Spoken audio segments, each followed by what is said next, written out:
So hello everyone. तो ये हमारा प्रोबेबिलिटी का पार्ट 2 है और पार्ट 2 ये बेस्ड ऑन उर्न है। उर्न प्रॉब्लम है, उर्न बेस्ड प्रॉब्लम है या फिर उसमें बैग बेस्ड प्रॉब्लम भी। उर्न का ही दूसरा नाम है बैग, इसका दूसरा नाम क्या है? बैग। एक थैली को आप कह सकता है कि ये ऊन है, ठीक है। तो इस पे बेस्ट एक दो क्वेश्चन आ जाते हैं आपके एग्जाम में। तो ये जो सिंपल सिंपल क्वेश्चंस कुछ होते हैं, बहुत आसान होते हैं, विद इन सेकेंड्स लग जाते हैं। इस टाइप के क्वेश्चन हम आपको दिखा देंगे, जिससे कि अगर आप एग्जाम में जाएं या फिर आप एलडीसी की तैयारी कर रहे हो या फिर आप यूडीसी की तैयारी कर रहे हो या फिर आप एसआई की तैयारी या फिर एमटीएस का तैयारी कर रहे हैं, वहाँ पे हो सकता है कि ऐसे क्वेश्चन आपको देखने को मिल जाएंगे। तो देखिए क्वेश्चन क्या है। क्वेश्चन ये है कि bag contain 3 white ball, 2 black ball and 4 green ball. ठीक है, एक बैग है, बैग का मतलब ऊन ही होता है। तो ठीक है, इस बैग के अंदर जो है वो क्या है? 3 व्हाइट बॉल है। तो 3 व्हाइट बॉल हो गया, 3W मैंने लिख दिया। तो 3 व्हाइट बॉल है, 3 व्हाइट बॉल है और 2 ब्लैक बॉल है। 2 क्या है आपका? ब्लैक बॉल है। साथ ही साथ आपका 4 ग्रीन बॉल है। 4 क्या है? ग्रीन बॉल है। ठीक है, a ball is drawn at random. एक बॉल इसमें से रैंडमली निकाल लिया गया, ठीक है ना। Ball is drawn at random, ठीक है ना। Then what is the probability of getting a white ball. तो व्हाइट बॉल आने की प्रोबेबिलिटी क्या होगी? तो सबसे पहले इसके अंदर जो बॉल्स हैं वो टोटल नंबर ऑफ बॉल्स कितने हैं? तो वही आपके क्या होते हैं? सैंपल स्पेस होते हैं। क्या होते हैं वो? सैंपल स्पेस होते हैं। तो सबसे पहले बताइए इसमें नंबर ऑफ बॉल्स कितने हैं? तो 3 व्हाइट बॉल्स हैं तो 3 लिख दिया, प्लस 2 बॉल्स आपके ब्लैक हैं तो ब्लैक लिख दिया, 4 ग्रीन है तो 4 ग्रीन लिख दिया। 4 + 2 कितना? 6 होगा। 6 + 3 कितना होगा? 9। तो सैंपल स्पेस कितना होगा? 9 हो जाएगा। अब सबसे पहले probability of getting a 9 white ball आपको पूछ रहे हैं। तो probability of getting a white ball, तो सबसे पहले आपको फेवरेबल आउटकम क्या है वो निकालना पड़ेगा। तो favourable outcome is equal to, आपको व्हाइट बॉल चाहिए तो व्हाइट बॉल है 3, तो रिक्वायर्ड प्रोबेबिलिटी यहाँ पे कितना होगा? तो फेवरेबल आउटकम 3 अपन टोटल आउटकम कितना? 9। तो अगर आप चाहें तो इसको काट सकते हैं। तो 3 × 3, 3 × 9, तो रिक्वायर्ड प्रोबेबिलिटी कितनी होगी? 1/3 होगी। तो ऐसे करके आप प्रोबेबिलिटी निकाल सकते हैं। तो कितना आसान क्वेश्चन था और कितना अच्छा क्वेश्चन था आपको मैंने यहाँ पे दिखा दिया, ठीक है। तो पार्ट 2 का ये पहला क्वेश्चन था। आपको नंबर ऑफ बॉल्स टोटल जितने होते हैं बैग के अंदर वो आपका सैंपल स्पेस होगा। जो आपको चाहिए वो आपका फेवरेबल आउटकम होगा। फेवरेबल आउटकम को अगर आप टोटल नंबर ऑफ आउटकम्स या फिर सैंपल स्पेस से डिवाइड करते हैं तो रिक्वायर्ड प्रोबेबिलिटी आपको निकल जाते हैं। तो ऐसे क्वेश्चंस आपको एग्जाम में देखने को मिल जाएंगे। अगला क्वेश्चन देखिए, ए बैग कंटेन 6, ए बैग कंटेन, ऐसे करके क्वेश्चन है, देखिए क्या है। ए bag contain 6 black and 8 white balls. एक बैग है, देखिए एक बैग है आपके पास, ठीक है। तो सपोज कीजिए ये आपका बैग है, ठीक है। सपोज कीजिए ये आपका बैग है। बैग कुछ इस प्रकार का है, ये आपका एक बैग है, ठीक है। इसमें आपका 6 ब्लैक बॉल है तो 6 ब्लैक बॉल है और 8 व्हाइट बॉल है तो 8 व्हाइट बॉल है।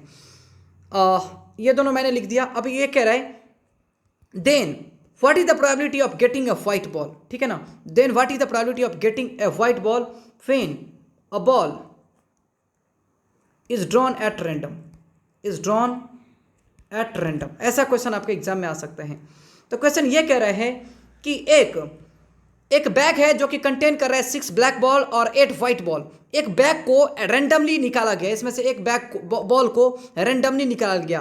तो क्या प्रोबेबिलिटी है कि वो एक व्हाइट बॉल होगा? तो सबसे पहले यहाँ पे सैंपल स्पेस कितना होगा? तो सैंपल स्पेस, तो सैंपल स्पेस आप क्या करेंगे? सबसे पहले यहाँ पे मैं सैंपल स्पेस निकाल रहा हूँ, सैंपल स्पेस निकाल रहा हूँ। तो सैंपल स्पेस क्या होगा? तो 6 यहाँ पे बॉल है, यहाँ पे 8 बॉल है तो 8 + 6 कितना होगा? 14 आपका सैंपल स्पेस होगा। आपको बोल रहा है एक ball is drawn at random, एक बॉल को क्या किया है? रैंडमली ड्रॉ किया गया, ठीक है ना। Then what is the probability of getting a white ball. तो यहाँ पे आपका फेवरेबल आउटकम क्या होगा? फेवरेबल आउटकम कितना होगा? व्हाइट बॉल का फेवरेबल आउटकम, तो आपका फेवरेबल आउटकम व्हाइट बॉल है तो व्हाइट कितना है? 8, तो 8। तो यहाँ पे रिक्वायर्ड प्रोबेबिलिटी क्या होगा? रिक्वायर प्रोबेबिलिटी आपका क्या होगा? तो देखिए favourable outcome upon total outcome, यही तो होगा। फेवरेबल आउटकम कितना है? 8, और टोटल आउटकम कितना है आपका? टोटल आउटकम 14 है। तो फेवरेबल अपॉन टोटल आउटकम कितना है? 14। तो मैं यहाँ पे लिख देता हूँ 14। अब चाहे तो इसको आप काट सकते हैं, तो आप 2 से काटिए, 2 4 जा कटेगा, 2 से काटिए 2 7 जा कटेगा, तो आंसर आपका कितना? 4/7। तो ऐसे क्वेश्चन आपके एग्जाम में आ सकते हैं। तो इस टाइप के क्वेश्चन अगर आप एग्जाम में छोड़ के आते हैं तो फिर तो आपका एग्जाम में क्वालिफिकेशन नहीं होगा, क्योंकि इतने आसान आसान क्वेश्चन हैं, विद इन सेकेंड्स बनने वाले हैं। अगला क्वेश्चन देखिए कितना अच्छा है। ये क्वेश्चन है, in a box there are 8 red ball, 7 blue ball and 6 green ball. एक आपका बॉक्स है, तो मैंने ले लिया कि ये एक बॉक्स है, ठीक है। मैं यहाँ पे ले रहा हूँ एक बॉक्स, ठीक है। ये आपका एक रेक्टेंगुलर बॉक्स है, कैसा भी आपका बॉक्स है, तो आपने एक बॉक्स इस टाइप का ले लिया, ठीक है, ये आपका बॉक्स था, ठीक है। तो इस बॉक्स के अंदर जो है वो क्वेश्चन में कर रहे हैं there are 8 red 7 blue and 6 green, मतलब 8 रेड बॉल हैं, 7 ब्लू बॉल हैं और 6 ग्रीन बॉल हैं, ये इसके अंदर हैं, ठीक है। अब बोल रहे हैं one ball is picked at randomly, एक बॉल इसमें से पिक कर लिया गया, निकाल लिया गया, ठीक है ना। Then what is the probability that it is either a red or a green ball, तो क्या प्रोबेबिलिटी है कि या तो रेड हो चाहे ग्रीन बॉल हो। तो सबसे पहले तो आप सैंपल स्पेस निकालेंगे, क्या निकालेंगे, सबसे पहले सैंपल स्पेस निकालेंगे।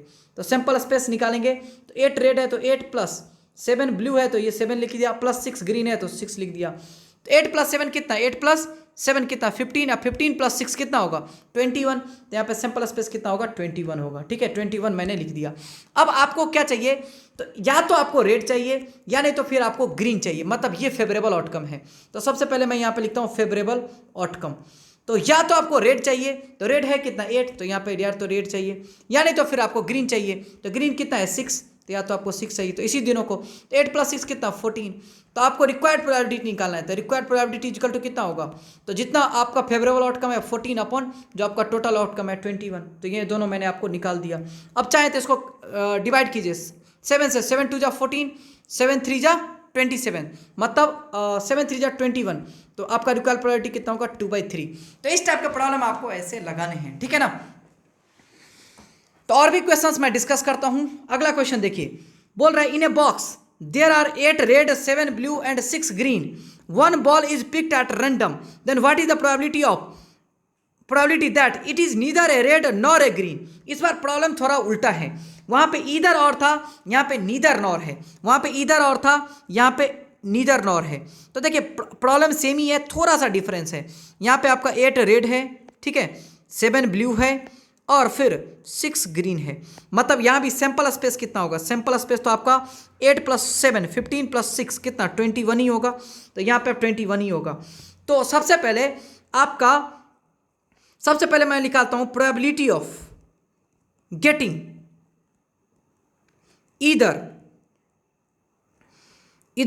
रेड और ग्रीन, तो रेड और ग्रीन अगर निकालें तो यहाँ पे फेवरेबल आउटकम अगर ये निकालेंगे तो चाहे तो आपका क्या रेड चाहे तो ग्रीन, तो रेड आपका 8 है और ग्रीन आपका कितना है 6 है, तो दोनों को मिला के 8 प्लस 6 कितना 14, तो प्रोबेबिलिटी निकाल रहे हैं, तो यहाँ पे इस वाले में फेवरेबल आउटकम अगर निकालते हैं तो 14 होगा, तो आपका आंसर कितना 14/21, जो कि आपने निकाला था 7 से, 7 2 जा 14, 7 3 जाइए तो 2/3 आपका आ गया। तो इधर आया, आप इधर और आया तो 2/3 आ गया, लेकिन इसमें आपका अगर नीदर और नॉर आएगा तब क्या होगा, तो यहाँ पे मैं निकाल रहा हूं probability of getting neither red nor a green ball, ठीक है ना। तो ना तो आपका रेड आए ना ग्रीन बॉल, उसका क्या प्रोबेबिलिटी होगा, तो इसको कुछ नहीं करना, एक में से घटा देना है इधर। और आपको बोला था ना कि अगर कोई चीज़ का प्रोबेबिलिटी x है तो उसका नहीं होने का प्रोबेबिलिटी कितना होता है 1 - x, या फिर किसी चीज़ का नहीं होने का प्रोबेबिलिटी अगर x है तो उसका होने का प्रोबेबिलिटी 1 - x हो जाता है। इसीलिए यहाँ पे आपको इधर और तो यहाँ पे था, लेकिन आपको नीदर नॉर निकालना है, तो इसको एक में से घटाना है, तो 1 - 2/3 कितना होगा, आपका आंसर 1/3 होगा। तो ऐसे करके आप क्वेश्चन लगा सकते हैं। तो सबसे पहले जब भी आपको नीदर नॉर पूछे तो आप इधर और निकालिए, और इधर और निकाल के आप एक में से घटा दिए तो अपने आप आपका नीदर नॉर का आंसर आ जाएगा। अब एक अच्छा सा क्वेश्चन है, देखिए a box contain 4 red ball 5 green ball 6 white balls, मतलब एक बॉक्स है, चलिए एक बॉक्स है, इसमें कितना है 4 रेड बॉल है तो 4 रेड बॉल है, 5 ग्रीन बॉल है तो 5 ग्रीन बॉल है, 6 व्हाइट बॉल है तो 6 व्हाइट बॉल है, ठीक है ना। तो ये आपके इसमें इसके अंदर आपका ये इस बॉल के अंदर ये चीज़ें पहले से एग्जिस्टेड है, ठीक है। आपको पूछ रहा है then what is the probability of getting a ball which is a white ball, एक व्हाइट बॉल आने की प्रोबेबिलिटी क्या होगा, ठीक है ना। तो ये आपको पूछ रहा है the probability of getting a white ball, तो व्हाइट बॉल आने की प्रोबेबिलिटी क्या होगी ये मैं आपको बता रहा हूं। तो देखिए सबसे पहले टोटल नंबर ऑफ बॉल्स कितने हैं, वही तो आपका सैंपल स्पेस होगा, तो sample space is equal to देखिए 6 + 4 कितना होगा 10, और 10 + 5 कितना होगा 15, तो सैंपल स्पेस तो नीचे में हमेशा कितना होगा 15, तो यहाँ पे लिख दिया 15। अब probability of getting a white ball पूछ रहे हैं, तो देखिए व्हाइट बॉल कितना है, व्हाइट बॉल आपका 6 है, तो 6/15, ठीक है ना। तो आपका फेवरेबल आउटकम क्या है, इसमें आपका फेवरेबल आउटकम है व्हाइट बॉल पूछ रहा है तो 6 है। तब ए वाले में आपका व्हाइट बॉल पूछ रहा था, तो ये जब आपका white ball probability of getting a white ball अगर आपको पूछ रहे हैं तो व्हाइट बॉल्स हैं कितने, व्हाइट बॉल्स आपके 6 हैं, तो मैंने इसीलिए 6/15, क्योंकि सैंपल स्पेस तो 15 है, नीचे में तो आपका 15 होगा ही, और ऊपर में आपको व्हाइट चाहिए तो 6/15। अगर आप चाहें तो उसको काट सकते हैं, 3 से काटिए, 3 5 जा 15, 3 2 जा 6, तो आपका आंसर कितना होगा 2/5। तो यही प्रोबेबिलिटी ऑफ गेटिंग है व्हाइट बॉल होगा। दूसरा प्रोबेबिलिटी पूछ रहा है प्रोबेबिलिटी ऑफ गेटिंग रेड और इधर रेड और ग्रीन, तो दूसरा वाला है आपका प्रोबेबिलिटी ऑफ गेटिंग, ठीक है ना, इधर रेड और इधर रेड और ग्रीन, तो सैंपल स्पेस तो नीचे में वही 15 हो जाएगा, और इधर कह रहा है रेड और ग्रीन, तो जब आपको इधर रेड और ग्रीन की बात कर रहे हैं तो रेड देखिए कितना है, रेड है आपका 4 और ग्रीन है आपका 5, तो दोनों मिला के 5 + 4 कितना होगा, 5 + 4 कितना होगा 9 होगा। 3 से काटिए, 3 से 9, 3 5 जा 15, तो आंसर आपका कितना होगा 3/5 हो जाएगा। अगला क्वेश्चन देखिए क्या है, probability of getting neither red nor white, तो नीदर रेड नॉर व्हाइट, तो इस केस में आपको बोला हूं पहले प्रोबेबिलिटी ऑफ गेटिंग इधर और निकालिए, इधर रेड और व्हाइट निकालिए, फिर एक में से घटा दीजिएगा तो अपने आप नीदर नॉर निकल जाएगा। तो इधर रेड और व्हाइट, तो नीचे में तो हमेशा सैंपल स्पेस आपका कितना है 15, तो 15, और देखिए रेड इधर रेड और व्हाइट, तो रेड आपका 4 है और व्हाइट आपका 6 है, तो 4 + 6 कितना 10, तो यहाँ पे लिख दिया 10। तो यहाँ पे अगर आप काटेंगे तो 2 से काटिए, 5 से काटिए, 5 2 जा 10, 5 3 जा 15, तो आपका आंसर 2/3। बट आपको पूछ रहा है नीदर रेड नॉर व्हाइट, ये आपको क्वेश्चन में आपको क्या पूछ रहा है, नीदर रेड नॉर व्हाइट, ऐसा आपको अगर क्वेश्चन में पूछ रहा है तो प्रोबेबिलिटी ऑफ यहाँ पे आसानी से निकाल सकते हैं, probability of getting neither red nor white, अगर इसका नीदर नॉर में पूछ रहे हैं तो कुछ नहीं करना है, एक में से घटा देना है, तो 1 - 2/3 कितना हो जाएगा, आप घटाएंगे तो आपका आंसर 1/3 हो जाएगा। अब फोर्थ नंबर क्वेश्चन देखिए क्या कर रहे हैं, फोर्थ नंबर पूछ रहा है what is the probability of getting a blue ball, तो सबसे पहले इसमें रेड ग्रीन और व्हाइट बॉल तो है, ब्लू बॉल इसके अंदर है ही नहीं, इसका मतलब प्रोबेबिलिटी ऑफ गेटिंग क्या ए ब्लू बॉल इसमें होगा ही नहीं, कोई भी कुछ भी कर लो निकलेगा ही नहीं, तो आपका आंसर क्या होगा 0 होगा। तो इस टाइप के क्वेश्चन आप ऐसे लगा सकते हैं। तो मैंने आपको बहुत सारे क्वेश्चन पार्ट 1 में पढ़ा दिया, ये हमारा ऊन बेस्ड प्रॉब्लम पार्ट 2 में है, और एक और हम पार्ट पढ़ाएंगे जो हमारा पार्ट 3 होगा, और पार्ट 3 में हम प्रॉब्लम बेस्ड ऑन डेक पढ़ाएंगे, डेक ऑफ कार्ड पढ़ाएंगे। तो तीन टाइप ऑफ तीनों ये हमारा प्रोबेबिलिटी का क्वेश्चन हैं, इसको पढ़ाने के बाद जितना होमवर्क दूंगा आप लोग को उसको बनाना है। तो जो हमारा पार्ट 3 वाला प्रॉब्लम है जिसमें हम आपको पार्ट 3 जो पढ़ाएंगे वो हमारा क्या है, पार्ट जो 3 होगा वो problem based on playing cards, आप कह सकते हैं प्लेइंग कार्ड्स। तो ये हम आपको पार्ट 3 में पढ़ाने वाले हैं। तो पार्ट 2 हमारा यहाँ पे कंप्लीट हो गया। अब पार्ट 3 के लिए हम नेक्स्ट लेक्चर में आपको पढ़ाएंगे। आज के लिए इतना ही। Thank you for today.